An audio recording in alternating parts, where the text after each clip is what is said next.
আজ 15ই আগস্ট দেশনেত্রী সাবেক প্রধানমন্ত্রী বেগম খালেদা জিয়ার 82তম জন্মদিন। তবে এবারের জন্মদিন অনেকটা ব্যতিক্রম। গত 30শে ডিসেম্বর বেগম খালেদা জিয়া সকল মায়া ছিন্ন করে না ফেরার দেশে চলে যান। তার মৃত্যুর পর এই প্রথম তাকে ছাড়া জন্মদিন পালন করছে বিএনপি এবং তার অনুসারী সংগঠন। বাংলাদেশের রাজনীতিতে বেগম খালেদা জিয়া ছিলেন দীর্ঘদিনের এক প্রভাবশালী রাজনৈতিক ব্যক্তিত্ব। তিনি 1991 সালে তিনি দেশের প্রথম নারী প্রধানমন্ত্রী হিসাবে দায়িত্ব গ্রহণ করেন। এরপর আর দুইবার প্রধানমন্ত্রী হিসাবে দায়িত্ব পালন করেন। 1-11-এর পর ফখরুদ্দিন আহমদ ও মঈন উদ্দিন আহমেদের নেতৃত্বাধীন তত্ত্বাবধায়ক সরকারের সময় কারাবন্দী হন বেগম খালেদা জিয়া।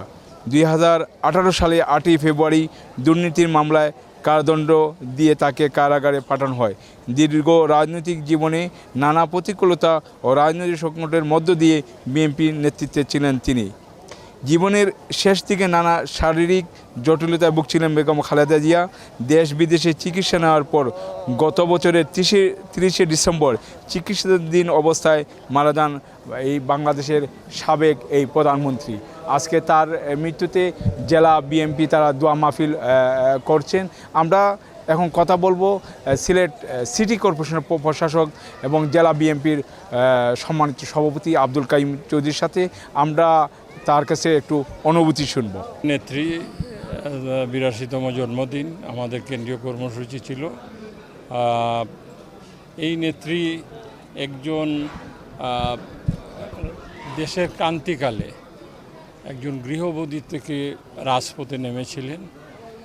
দীর্ঘ লড়াই সংগ্রাম করেছেন, স্বৈরাচার বিরোধী আন্দোলন করে আপোষহীন থেকেছেন।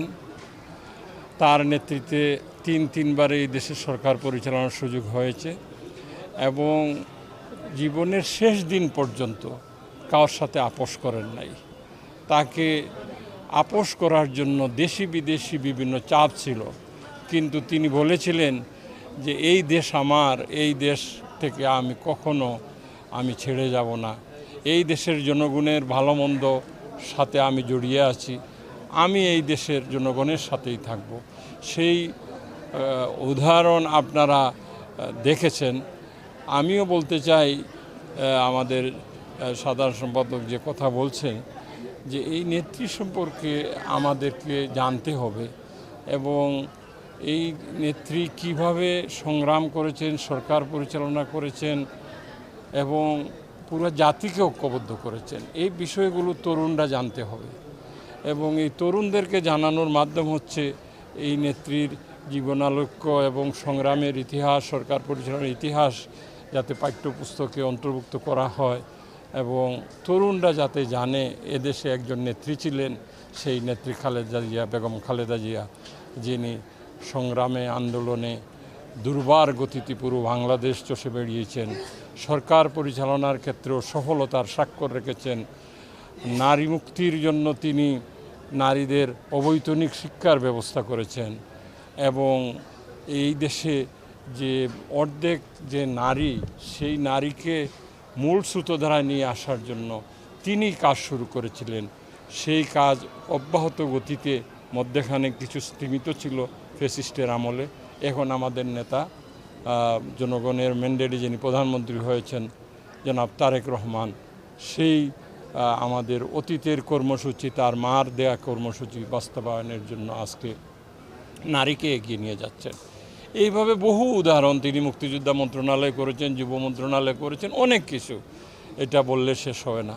এই নেত্রী সম্পর্কে আমাদের জানা দরকার। আমার সৌভাগ্য হয়েছে এই নেত্রীর সাথে একজন কর্মী হিসাবে কাজ করা। তার কর্মী হিসাবে আন্দোলনেও কাছে থেকে দেখেছি, সরকার পরিচালনার ক্ষেত্রেও কাছে থেকে দেখার সৌভাগ্য আমার হয়েছে।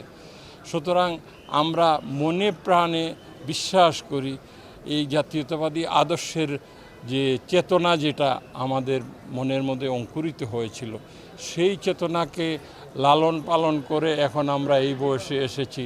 সেটা হচ্ছে শহীদ জিয়ার আদর্শ এবং বেগম খালেদা জিয়ার দৃঢ় চেতা মনোভাবকে আমরা সেই সময়ের তরুণ আজকে আমরা যে বয়সে এসেছি আমরা উৎসাহিত করি। আমি আমাদের নেত্রীর রুহের মাগফিরাত কামনা করছি আজকের জন্মদিবসে। ধন্যবাদ। ধন্যবাদ। প্রথমেই আমি আমাদের নেত্রী, বাংলাদেশের জনগণের আপসীন নেত্রী বেগম খালেদা জিয়ার স্মৃতির প্রতি শ্রদ্ধা জানাচ্ছি, ওনার রুহের মাগফিরাত কামনা করছি। আজকে ওনার 82তম জন্মবার্ষিকী ছিল, আমাদের কেন্দ্রীয় কর্মসূচি ছিল। বরাবরের মতো এবারও আমরা কিন্তু দোয়া মহফিলের মধ্যেই সেই কর্মসূচি সীমাবদ্ধ রেখেছি। ইতিমধ্যে আমাদের সভাপতি মহোদয় বলেছেন, আমরা চাই আমাদের ভবিষ্যৎ প্রজন্মকে বেগম খালেদা জিয়ার জীবন কাহিনী তুলে ধরা হোক। আমরা এটা দাবি যে পাঠ্যপুস্তকে বেগম খালেদা জিয়ার জীবন কাহিনী তুলে ধরা হোক, ওনার যে জীবন সংগ্রাম সেটুকু তুলে ধরা হোক, যার মাধ্যমে ভবিষ্যৎ প্রজন্ম বেগম খালেদা জিয়া সম্বন্ধে আরও বেশি করে জানার সুযোগ পাবে। কারণ বেগম খালেদা জিয়া শুধু বিএনপির নেত্রী ছিলেন না, এই দেশ এবং জাতির অবসংবাদিত নেত্রী ছিলেন। তো আজকের এই দিনে ওনার প্রতি আমার বিনম্র শ্রদ্ধা জানাচ্ছি। ধন্যবাদ।